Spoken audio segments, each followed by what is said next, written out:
अब इससे मुझे कोई फर्क नहीं पड़ता कि आगे क्या होने वाला है। अगर मैंने अपना एक टाइम टेबल बना लिया है तो मैं उसको एट एनी कॉस्ट फॉलो करने वाला हूं। Hello everyone, my name is Shubham Jha, an educator by choice, a certified memory coach and a creative learner, and हाँ, तुम सबका प्यारा भाई। और आज के इस वीडियो में हम बात करने वाले हैं कि किस तरीके से एक टाइम टेबल बनाना है और उसको फॉलो करना है। मैं बहुत सारे इंपॉर्टेंट चीजों के बारे में बात करने वाला हूं। आपको सारी चीजें स्क्रीन पे दिख रही होंगी, बट मैं हर एक चीज को आपको अपने पर्सपेक्टिव से समझाऊंगा, अपने एक्सपीरियंस से समझाऊंगा।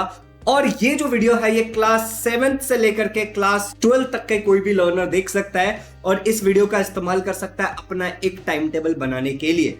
तो देखो, सबसे पहले एक बात करेंगे तो एक एवरेज स्टूडेंट जो 60% भी लाता है वो टॉपर कैसे बने, वो 95% तक कैसे जा सकता है, इस चीज के बारे में हम बात करेंगे। कुछ इंपॉर्टेंट पॉइंटर्स मैंने यहाँ पे लिखा है जिसके बारे में मैं जिक्र करूंगा, तो ये सुनते ही तुम्हें समझ में आ जाएगा कि हाँ, ये वीडियो मैं देख सकता हूं। और यहाँ पे मैंने कुछ तरीके लिखे हैं जिस तरीके से आप अपना टाइम टेबल बनाओगे, और आगे की बातें बाद में करते हैं।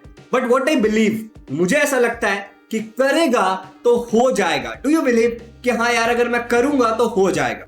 अगर तुम इस बात पे बिलीव रखते हो तो ये वीडियो तुम्हारे लिए है। And let's get started. तो माय डियर सुपर लर्नर, सबसे पहले एक बात को करते हैं, ठीक है? मैं अपने आप को थोड़ा सा यहाँ पे अपने साइज को छोटा कर लेता हूं कि तुम्हें सारी चीजें क्लियरली दिखे। सबसे पहले पॉइंट पे आ जाते हैं कि एवरी स्टूडेंट इज डिफरेंट। क्या तुम इस बात से एग्री करते हो? हर एक स्टूडेंट डिफरेंट है, उसको समझने का तरीका अलग है, ठीक है? वो कितना पढ़ सकता है ये अलग है, मतलब उसकी कैपेसिटी अलग है, वो कब पढ़ता है ये अलग है। साथ ही साथ मैं बोलूंगा हर दिन जो होता है वो भी सेम नहीं होता। Every day is not same. जैसे एग्जाम्पल के लिए, मैं आज काफी ज्यादा एनर्जाइज हूं तो मैं इस वीडियो को बना रहा हूं, लेकिन कल लिटरली मेरा सर बहुत दुख रहा था, ठीक है? मैं बहुत थका हुआ था, I was very low on my energy, और मैंने अपने 2 क्लास को रीशेड्यूल कर दिया। अब तुम मुझे बताओ, क्या हर दिन सेम है? इंसान मैं वही हूं, लेकिन आज और कल मेरे लिए अलग था, शायद कल कुछ और हो सकता है। तो every day is different, it is not same. अच्छा, हमारी लाइफ ऑर्गेनाइज्ड भी नहीं है।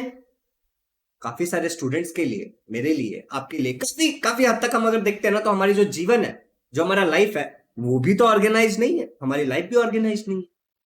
अगर आपकी ऑर्गेनाइज है तो very good, I am very happy and I want कि सभी लोगों की लाइफ ऑर्गेनाइज हो, लेकिन काफी हद तक हमारी लाइफ ऑर्गेनाइज नहीं है। अच्छा, कैपेसिटी क्या है तुम्हारी, ये भी इंपॉर्टेंट होता है। एक बच्चा 1 घंटे पढ़ सकता है, उसी जगह पे एक दूसरा बच्चा होता है जो 5 घंटे पढ़ सकता है। अरे कोई और भी बच्चा होगा जो 10 घंटे लगातार पढ़ सकता है। समझ रहे हो मेरी बात? तो अलग अलग लोगों की अपनी अपनी कैपेसिटी है। तो इन चारों पॉइंट्स का तो हमें ख्याल रखना पड़ेगा जब हम टाइम टेबल बनाएंगे। तो देखो, वो जो ट्रेडिशनल टाइम टेबल होता है ना, जो मैं तुम्हें एक पेज पे ऐसे बना करके दे दूं कि भैया आज मंडे है, एक काम कर छोटे, आज मंडे को तू XYZ कर ले, ट्यूसडे को तू ABCD कर ले, वेडनेसडे को तू कर ले LMNOP। ये नहीं चलेगा। 5 बजे तो उठ जा, 6 बजे ये कर ले, ये वाला टाइम टेबल, अब ये ट्रेडिशनल टाइम टेबल से काम नहीं चलेगा। हमें थोड़ा सा साइंस को समझना पड़ेगा कि टाइम टेबल कैसे बनाया जाता है, उसको कैसे आप अचीव कर सकते हैं। और दूसरा, एक बहुत ही इंपॉर्टेंट सी बात लिखी है मैंने यहाँ पे, अगर तुम देखोगे, कि कॉन्फिडेंस नहीं है। कॉन्फिडेंस नहीं आता, पता है क्यों? क्योंकि जब मैं टाइम टेबल बनाता हूं ना, तो 4 दिन से ज्यादा हो नहीं पाता मुझसे, नहीं कर पाता मैं 4 दिन से ज्यादा। कॉन्फिडेंस कैसे आएगा? तो सभी चीजों के बारे में जिक्र करने वाले हैं, तो सीधे स्टार्ट करते हैं। छोटा सा वीडियो रखूंगा और पॉइंट टू पॉइंट बात करेंगे। टाइम टेबल अगर तुम्हें बनाना है अपने लाइफ में, अगर तुम्हें चीजों को लेकर के ऑर्गेनाइज्ड होना है, तो सबसे पहली जो चीज तुम कर सकते हो वो है कि एक टारगेट बनाओ। देखो, टारगेट कैसा होना चाहिए? तुम्हारा एक डेली टारगेट होना चाहिए, वीकली टारगेट होना चाहिए, मंथली टारगेट होना चाहिए। तुम बोलोगे भैया इतना सब कुछ टारगेट बनाना है? अरे हाँ, देखो यार, कैसा सीन कैसा है कि तुम लोगों का सबसे पहले स्कूल में, जैसे मान लेते हैं कि एक एग्जांपल ले लेता हूं मैं, कोई तो सब्जेक्ट का, चलो कौन सा सब्जेक्ट ले लूं, साइंस ले लेते हैं, क्योंकि मैं साइंस पढ़ाता हूं तो आसानी से मैं रिलेट कर पाऊंगा और आप भी कर लोगे। मान लेते हैं कि ग्रेविटेशन तुमको पढ़ाया गया, ठीक है? तुमको ग्रेविटेशन पढ़ाया गया। अब जो टीचर ने तुम्हें स्कूल में ग्रेविटेशन पढ़ा दिया है, अब वो अगला चैप्टर पढ़ाएगा पीरियोडिक क्लासिफिकेशन ऑफ एलिमेंट। शायद फिर वो पार्ट 2 का कोई टीचर होगा जो हेरिडिटी एंड इवोल्यूशन पढ़ाएगा। तो ऐसे ऐसे करके वो पढ़ाते जाएंगे। हर सब्जेक्ट के लिए कुछ ऐसा होता है। तो शायद तुम्हारा एक हो सकता है कि तुम्हारी टीचर क्लास टेस्ट ले ले, ठीक है, नॉर्मल सा कोई क्लास टेस्ट ले ले, या ट्यूशन में तुम्हारा वीकली टेस्ट हो जाए। हो सकता है कि तुम्हारा ये भी हो सकता है कि भाई मंथली टेस्ट, मंथली कोई टेस्ट ले ले, ठीक है, मंथली टेस्ट ले ले, जिसको शायद हम 2 महीने पे एक बार होता है, यूनिट टेस्ट बोल सकते हैं। होता है कि फर्स्ट सेमेस्टर होता है तुम्हारा, एग्री करते हो? तो और फिर तुम्हारा फाइनल एग्जाम होता है। तो बच्चों, इस तरीके से अगर हम एक बात करते हैं तो यार छोटे छोटे मिल करके पूरा साल कंप्लीट हो जाता है छोटे छोटे टेस्ट वगैरह से। तो हमें भी क्या करना है, हमें इसी साइंस का इस्तेमाल करना है। हम अपना एक डेली टारगेट बनाएंगे। अच्छा, डेली टारगेट कब बनाया जाता है? दो तरीके से बनना है। सबसे पहले क्या करो, मंथली टारगेट तो तुम आज बैठ के बना लो कि अभी से अगले 30 दिन तक मुझे क्या क्या करना है। मुझे 5 चैप्टर साइंस के करने हैं, या फिर 2 चैप्टर साइंस के करने हैं, 3 चैप्टर सोशल स्टडी से करने हैं, ठीक है। मुझे अपने फ्रेंड के साथ मूवी भी देखने जाना है, इज ऑल्सो टारगेट, इसको भी लिखो। ठीक है, खाली पढ़ाई की बात नहीं कर रहा हूँ। हाँ यार, मुझे किसी के साथ कैफे पे भी जाना है घूमने के लिए, ठीक है। मुझे यार साइकिलिंग पे जाना है, महीने में 3 बार साइकिलिंग पे जाना है मुझे, वीक में 1 बार जाना है, 2 बार जाना है, या फिर डेली शाम को मुझे साइकिलिंग पे जाना है, मुझे स्विमिंग पे जाना है, मुझे मेरे डांस क्लास में जाना है। अच्छा, डांस में मुझे ये वाले मूव को सीख करके ले लेना है, इस वाले गाने पे मुझे पूरा डांस सीखना है, दिस इज मुझे गिटार बजाना है, जो भी तुम्हारा टारगेट है। तो एक मंथली टारगेट लिख लो कि पूरे महीने भर में ना मुझे यार इतना कुछ, 1 मिनट है, अरे मिट जा रहा है, ठीक है। पूरे महीने भर में ना यार मुझे इतना सब कुछ अचीव करना है, that is your monthly target. आराम से बैठ के कर लोगे। अब उसको डिवाइड करो, थोड़ा सा मेहनत लगेगा, उसको वीकली टारगेट में डिवाइड कर लो। तो वीकली टारगेट में तुम क्या लिखोगे कि फर्स्ट वीक में तुम क्या अचीव कर रहे हो, ठीक है। अगले 7 दिन में तुम क्या अचीव कर रहे हो वो लिखोगे, और अगले 7 दिन के बाद किसी संडे को बैठ करके तुम लिख दोगे अगले से, उस संडे से लेकर के अगले संडे तक तुम क्या अचीव कर रहे हो। तो ऐसे एक ही साथ चारों हफ्ते का लिखना नहीं है, नहीं तो खाली लिखा रह जाएगा, अचीव कुछ नहीं होगा। अच्छा, डेली टारगेट कब बनाना है, अब इस पे आ जाते हैं। तो डेली टारगेट या तो आज रात को सोने से पहले कल का बनाया जाएगा, या कल सुबह उठने के बाद, सुसु पॉटी करने के बाद, फ्रेश होने के बाद बैठ करके हम बनाएंगे कि हम क्या कर रहे हैं, ठीक है। तो ये हो गया हमारा डेली टारगेट। अच्छा, एक बात और याद रखो कि अपने औकात के हिसाब से टाइम टेबल बनाते हैं। जैसे तुम मान लो कि तुम्हारी जो कैपेसिटी है वो 3 घंटे पढ़ने की है एग्जाम्पल के लिए, तो तुम प्लीज 2.5 आवर्स का ही बनाओ, 6 घंटे का मत बनाओ। मैं बोलो कम बनाओ, लेकिन ज्यादा मत बनाओ। इसको पहले आदत डालो, ठीक है। कम से कम 15 दिन करके देखो, क्या 15 दिन तक तुम कंसिस्टेंटली 3 घंटे पढ़ पाते हो क्या? अगर कर पाते हो तो अब उसको 1 घंटा बढ़ाओ। अगर तुम ऐसे करोगे ना तो तुम जल्दी अचीव करोगे अपने गोल्स को। चलो अगले पॉइंट पे चलते हैं, अपने आप को एनर्जाइज करो। देखो मैं तुम्हें बताता हूँ, कई बार ऐसा होता है ना कि जो हम सोचते हैं हम वो इसलिए नहीं अचीव कर पाते हैं क्योंकि हम बहुत लो ऑन एनर्जी होता है। लो ऑन एनर्जी होने के पीछे का कारण क्या है? तुम सही खाना नहीं खा रहे हो, तुम एक्सरसाइज नहीं कर रहे हो, तुम इनफ रेस्ट नहीं ले रहे हो, प्रॉपर स्लीप नहीं कर रहे हो, तो ये सारे कारण हो सकते हैं। अभी इसको सही करने का क्या तरीका हो सकता है? सबसे पहले ना तुम क्लीन फूड खाना स्टार्ट करो। भैया what is meant by clean food? Clean food मतलब देखो, घर का खाओ, बाहर का कम खाओ। मैं नहीं बोल रहा मत ही खाओ, करो यार, जीवन है, अच्छे से मजे करो, मगर थोड़ा घर का खाओ, क्लीन फूड खाओ, ठीक है। फल फ्रूट्स खाने की कोशिश करो, ऑयली चीजें ज्यादा मत खाओ, ठीक है। मसालेदार चीजें थोड़ी कम खाओ, अवॉइड करो, ज्यादा मीठा मत खाओ, ठीक है। इन सब चीजों से क्या होता है, तुम्हारा ना बॉडी ज्यादा एनर्जाइज नहीं रह पाता लॉन्ग टर्म में, ठीक है। अच्छा, एक्सरसाइज करते हो क्या? तुम अपने आप से सवाल पूछो। लाइफस्टाइल की बात हो रही है यहाँ पे। टाइम टेबल बनाओगे ना, उसको अचीव तुम शायद इसलिए भी नहीं कर पा रहे हो कि तुम्हारी लाइफस्टाइल सही नहीं है। तो जरा अपने आप से एक सवाल पूछो, क्या मैं एक्सरसाइज करता हूं? क्या मैं इनफ एरोबिक एक्सरसाइज कर रहा हूं? एरोबिक मतलब ऐसा ऐसा कमर घुमाने की बात नहीं कर रहा हूं। मैं बात करना चाह रहा हूं कि ऐसी एक्सरसाइज है जिसमें तुम्हें ज्यादा सांस लेनी पड़ती, मतलब हार्ट अटैक इतना नहीं, बट फिर भी तुम्हारा हार्ट थोड़ा फास्ट रेट से फंक्शन करता है कि ज्यादा से ज्यादा ऑक्सीजन तुम्हारे बॉडी को मिले। क्या तुम रनिंग करते हो? क्या तुम स्ट्रेचिंग करते हो? ठीक है, क्योंकि हमारी जो बॉडी है वो मूव करने के लिए बनी है। हम कोई पेड़ पौधे नहीं है जो एक जगह पे रहेंगे, हमारी बॉडी मूव करने के लिए बनी है। तो क्या तुम अपने बॉडी को सही से मूव कर रहे हो? एक गाड़ी भी होता है ना, उसमें तेल डालना पड़ता है समय से समय पे, कोई मशीन में भी तेल डालना पड़ता है, उसको चला के देखना पड़ता है कि वो फ्रीली काम करते रहे। तो तुम अगर तुम्हारी बॉडी अगर स्टिफ हो जाएगी, तुम्हारी बॉडी अगर रिजिड हो रही है, तो तुम्हें दिक्कत होगा, ठीक है। तो क्या करो कि थोड़ा थोड़ा एक्सरसाइज करते रहो, ठीक है। अब मैं तुम्हें बताता हूं कि इसका और इसका जवाब। एरोबिक एक्सरसाइज में तुम वीक में 2 दिन 3 दिन रनिंग करो, 2-3 किलोमीटर से 1 मिनट तक दौड़ो, ठीक है। ज्यादा तेज नहीं, नॉर्मल, ठीक है। उसका थोड़ा चलो, फिर दौड़ो, फिर थोड़ा चलो, ऐसे 10-15 मिनट करो, हफ्ते में 3 बार करो। समझ में आ रहा है क्या बोला मैंने? 1 मिनट तक चलना है, ठीक है। घड़ी पहन लो एक, ठीक है। उसके बाद 1 मिनट तक फिर दौड़ना है, फिर 1 मिनट चलना है, ऐसे तुम 15 मिनट करो, वीक में 3 बार, तुम्हारी बॉडी थोड़ी अच्छी हो जाएगी। अच्छा, एक्सरसाइज में तुम क्या कर सकते हो? कुछ नहीं तो यार सूर्य नमस्कार करो, यूट्यूब पे सर्च करो सूर्य नमस्कार कैसे करते हैं, थोड़े पुशअप्स कर लो, ठीक है। और रस्सी आता है वो कूदो। तो ऐसे ऐसे एक्सरसाइज करो। क्लीन फूड खाओगे ना तो तुम्हारा जो शरीर है वो सही से रहेगा, तो तुम्हारा माइंडसेट सही रहेगा। बॉडी सही है तो माइंडसेट सही है, माइंडसेट सही है तो आगे की चीजें भी अच्छी होंगी। समझ में आ रहा है? तो ये हो गया हमारा सेकंड वाला पॉइंट। अरे थर्ड वाला पॉइंट क्या? देखो टाइम टेबल तो तुम्हें मैंने बता दिया कि कैसे करना है, लेकिन क्यों नहीं अचीव कर पाओगे अब मैं उसके बारे में बात कर रहा हूं। अब मैं कौन होता हूं ये बताने वाला कि तू 6 बजे उठ जा, 3 बजे तू ये मैथ्स पढ़, 2 बजे तू ये पढ़, राइट। तो आगे बात करते हैं पढ़ाई प्लस मजा प्लस रिवीजन, ये तीनों इंपॉर्टेंट है। खाली अगर पढ़ाई करते रहोगे तो जीवन में बोर हो जाओगे, अरे पढ़ाई बहुत बोरिंग होता है। अरे खाली मजा करते रहोगे तो जीवन में पढ़ाई नहीं करोगे तो चांसेस है कि तुम असफल रहे हो जाओ। अरे रिवीजन नहीं करोगे, पढ़ाई भी कर रहे हो मजा भी कर रहे हो लेकिन रिवीजन नहीं कर रहे हो तो जो पढ़ रहे हो भूल जाओगे।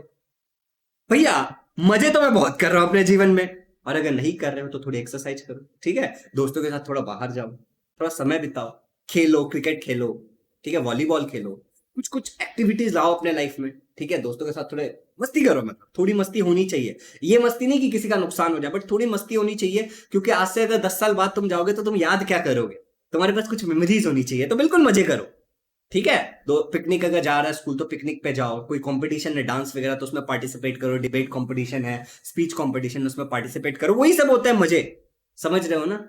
मजे मतलब पार्क में बैठ करके ये मजे नहीं होते, ठीक है। तो अपने दोस्तों के साथ अच्छे मेमोरीज बनाओ, ठीक है। अच्छा, पढ़ाई तो तुम्हें करना ही है, पढ़ाई में पीछे मत हटो, अपने एकेडमिक्स में सही रहो, ठीक है। अब बात करते हैं रिवीजन। तो भाई साहब रिवीजन हम क्यों नहीं कर पाते? Feeling because of which we don't do revision. ऐसा कौन सा फीलिंग है जिसके कारण हम रिवीजन नहीं करते हैं? मैं बताता हूं मेरे हिसाब से व्हाट आई फील, कि हम रिवीजन इसलिए नहीं करते बालक और बालिकाओं, क्योंकि हमें लगता है यार रिवीजन करने के बाद तो मैं भूल ही जाऊंगा, समझ रहे हो। मतलब आज जो मैंने पढ़ाई किया है वो मुझे थोड़ी एक महीने बाद एग्जाम याद रहेगा या फिर एक साल बाद मुझे याद रहेगा क्योंकि एग्जाम में।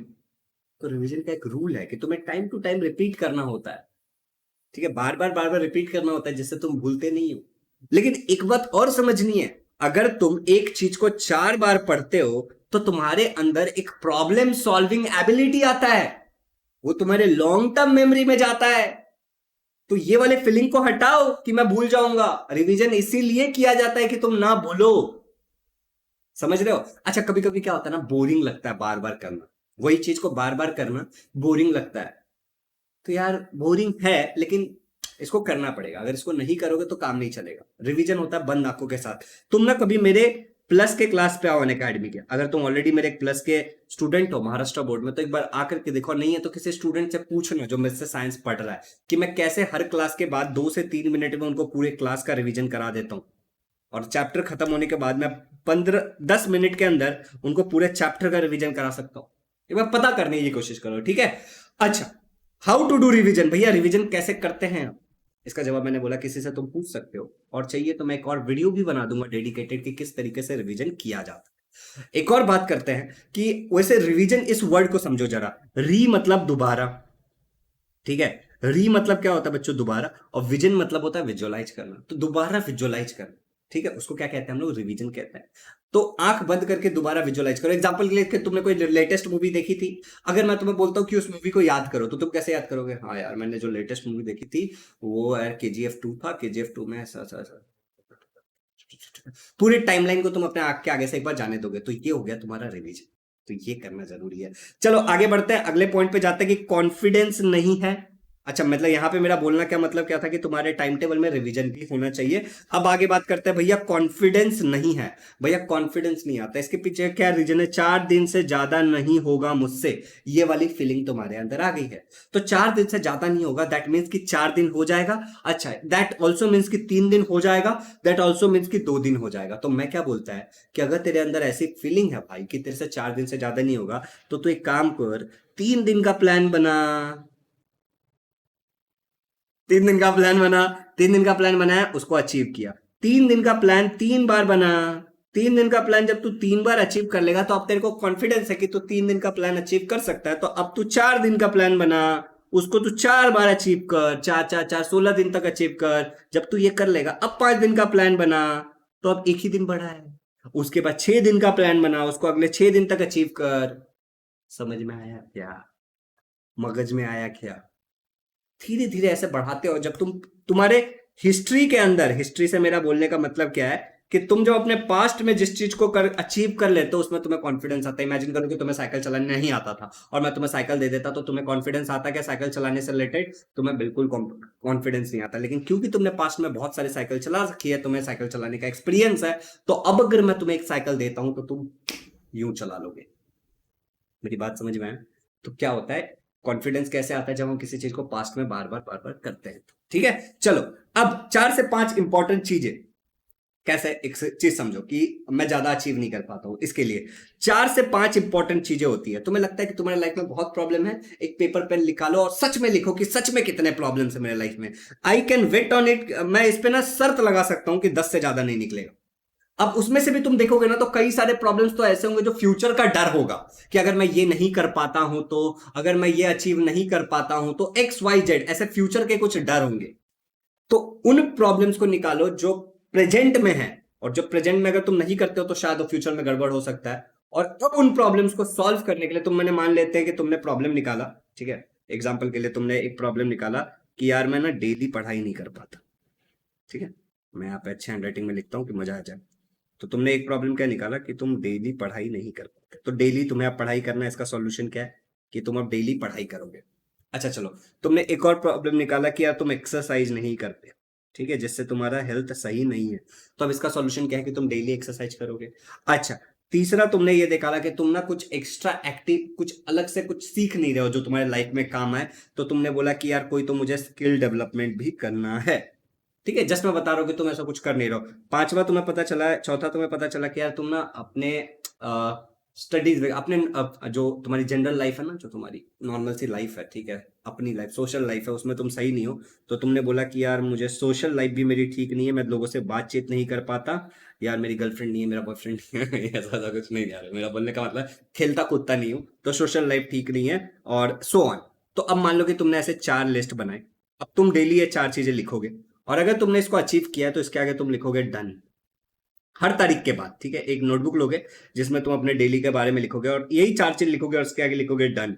मान लो कि ये तुम चारों चीजें कर रहे हो, इसके लिए तुम कुछ भी कर रहे हो, जैसे तुमने बोला कि मैं डेली पढ़ाई नहीं कर पाता हूं, तो तुमने अपने आप को एक वो दे दिया कि यार मैं डेली पढ़ नहीं पाता हूं ना, इसके लिए मैं क्या करूंगा, I am making a rule कि मैं डेली 90 मिनट्स पढ़ूंगा। क्या बोल दिया तुमने कि मैं अपना भैया डेली 90 मिनट्स पढ़ूंगा, क्योंकि मैं 90 मिनट्स पढ़ूंगा तो मेरा पढ़ रहा हूँ। अच्छा, एक्सरसाइज नहीं कर पाता हूँ, तो तुमने बोला कि मैं डेली 10 पुशअप करूंगा, ठीक है, मैं 10 डेली पुशअप करूंगा। अच्छा, स्किल नहीं है तो तुम क्या बोलोगे कि अच्छा एक काम करता हूँ, मैं कोई तो एक स्किल करूंगा, तो मुझे यार खेलने कूदने भी नहीं है मेरा, तो मैं काम करता हूँ, मैं चेस सीखूंगा। तो तुमने मोबाइल में एक एप्लीकेशन डाउनलोड कर लिया जिसमें तुम यार चेस खेलते हो, और तुम यूट्यूब पे ऐसे वीडियोस भी देखते हो कि चेस के मूव्स क्या होते हैं, चेस कैसे खेला जाता है, तो तुम चेस खेलते हो डेली, ठीक है। अच्छा, सोशल लाइफ नहीं है तो तुमने क्या किया कि मैं ना अब वीक में 2 बार, ठीक है, 2 बार अपने फ्रेंड्स के साथ खेलने के लिए जाऊंगा, ठीक है, सैटरडे संडे खेलने जाऊंगा, या फिर 2 बार अपने फ्रेंड्स के साथ कहीं कोई पार्क वार्क है तो वहां पे जाऊंगा, या फिर कुछ तो ऐसे मस्ती करूंगा, मजे करूंगा। तो जब तुम इसको अचीव करते हो, जैसे मान लो कि आज ना तुमने क्या किया कि तुमने इस चीज को अचीव कर लिया, ठीक है, तो तुमने इस पे टिक मारा, ठीक है, और तुमने इसको भी अचीव कर लिया, और तुमने इसको नहीं अचीव कर पाया, तुम आज चेस नहीं खेल पाए और तुमने इसको अचीव कर लिया, तो अब तुम क्या करोगे, तुम डेली परसेंटेज कैलकुलेट करोगे, तुम बोलोगे कि यार मैंने कितने 3 चीजें अचीव करी हैं, मुझे टोटल 4 चीजें अचीव करनी थी, मल्टीप्लाई बाय 100। अब जैसे तुम करोगे तो इसका क्या परसेंटेज आएगा, जरा एक बार कैलकुलेट करके मुझे बताना।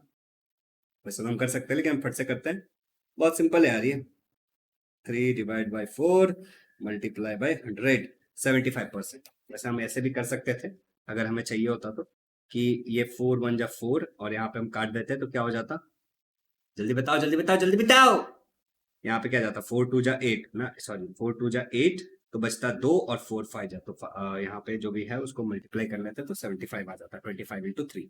नहीं समझा तो बता देता हूँ, ये देखो 4 1 जा 4, ठीक है, 4 2 जा 8, और यहाँ पे जाएगा 4 5 जा 20, ठीक है, क्योंकि 8 में से 2 बचेगा, तो 25 × 3 क्या बचा, 75। तो इसको भी ऐसे भी कर सकते हो, तो परसेंटेज निकालना सिखा रहा हूँ क्या मैं भी। तो आज तुमने 75% अचीव किया है, तो अब तुम्हें कल कोशिश करना है कि तुम एटलीस्ट ये 75% को मेंटेन करो, या फिर इसके ऊपर जाओ। और तुम क्या करोगे ना, एक ग्राफ भी बनाओगे, लेट से कि तुमने एक ग्राफ बनाया, कैसे बनाएंगे, हम वीकली ग्राफ बनाएंगे, ठीक है, हम ऐसे वीकली ग्राफ बनाएंगे। तो हम लिखेंगे यहाँ पे, हमें पता है कि कितने परसेंटेज है हमारे, तो हम यहाँ से 10 से शुरू करेंगे, 10, ठीक है, 20, 30, so on so on so on, ठीक है, और यहाँ पे हम लिखेंगे Day 1, Day 2, Day 3, Day 4, Day 5, Day 6। तो ये हमारा क्या हो गया, हमने लिख दिया डे, और यहाँ पे हमारा इस एक्सिस पे हमारा क्या है भाई, इस एक्सिस पे है हमारा achievement percent, achievement in percent, ठीक है, इन, ये हम खुद करेंगे अपने लिए, मैं करता हूं जो मैं तुम्हें बता रहा हूं। तो मैंने यहाँ पे देखा कि यार मैं ना Day 1 को मैंने 30% अचीव कर पाया, तो यहाँ पे मैं कर लूंगा मार्क, और Day 2 को लेट से कि मैंने ना यार इससे ज्यादा परसेंट अचीव किया, यहाँ पे कोई तो अचीव किया, और डे 3 4 को मैंने शायद यहाँ तक अचीव किया, और डे 5 को लेट से कि मैं यहाँ पे था, और डे 6 को लेट से कि मैं यहाँ तक कुछ तो मैंने N%, यहाँ से जो भी परसेंट आ रहा है वो अचीव किया, यहाँ से जो भी परसेंट आ रहा है वो मैंने अचीव किया, ऐसे समझ रहे हो ना। यहाँ पे ऐसे देखोगे तो ये डे है, ऐसे देखोगे तो ये डे है, और ऐसे अगर देखोगे तो ये क्या है 30%, डे 1 30%, ठीक है। डे 2 लेट से 65%, ठीक है। ये क्या है डे 3 लेट से 35%, ठीक है। डे 5 समझ गए ना तुम, ग्राफ तुम्हें आता होगा। अब मैं क्या करूंगा यहाँ पे ना, मैं ऐसे प्लॉट करूंगा, एक लाइन प्लॉट करूंगा कि यार ऐसे, ठीक है, ठीक है। इन सारे डॉट्स को कनेक्ट करूंगा हफ्ते भर बाद, ठीक है। तो मुझे क्लियरली दिख रहा है कि भाई मैं ऐसे जा रहा हूं, और मैं एक एवरेज परसेंट भी निकाल सकता हूं कि मैंने क्या इंप्रूव किया। तो जब ऐसा दिखेगा ना, तो तुम्हें बस इस ग्राफ को या तो ऐसे रखना है अच्छे नंबर पे जाकर के 70 80 90% पे जाकर के, या तो तुम्हें इस ग्राफ को ऐसे ऊपर करना है। और ये कैसा एक लॉन्ग टर्म है, तो ये जो भी मैं तुम्हें बता रहा हूँ ये तुम्हें 2 to 3 years में अपने आप में ये सारे बदलाव लाने हैं। तो ओवरऑल तुम्हारे लिए बहुत अच्छा हो जाएगा। तो इस तरीके से तुम सारी चीजें कर सकते हो, और what I believe at the end की करेगा तो हो जाए, समझ में आया। तो 20 मिनट में मैंने तुम्हें अपने जो भी मैं तुम लोगों के बारे में सोचता हूँ कि किस तरीके से तुम अचीव कर सकते हो, क्या मैंने किया है, सारी चीजें मैंने तुम्हारे साथ शेयर कर दी है।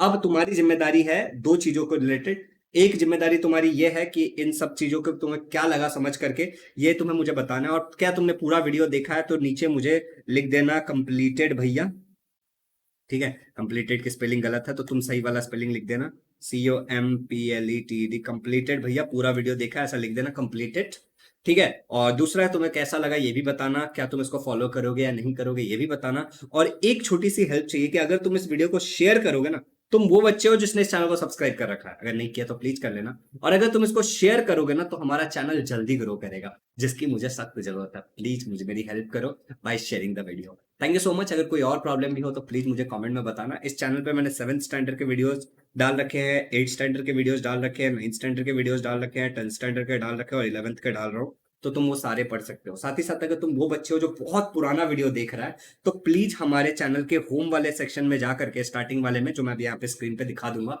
ऐसे थोड़ा सा स्क्रॉल करके देख लेना, जिससे तुम्हें पता चल जाएगा मैंने क्या क्या पढ़ा रखा है। ठीक है, thank you so much, have a good day, take care and bye bye. अच्छा, साथ ही साथ तुम एक और काम कर सकते हो, दिस होम वाले सेक्शन पे सिंपली तुम्हें एक वीडियो ही दिख जाएगा, उस वीडियो को चेक कर सकते हो, ठीक है। एंड हाँ, शेयर जरूर करना। Bye bye.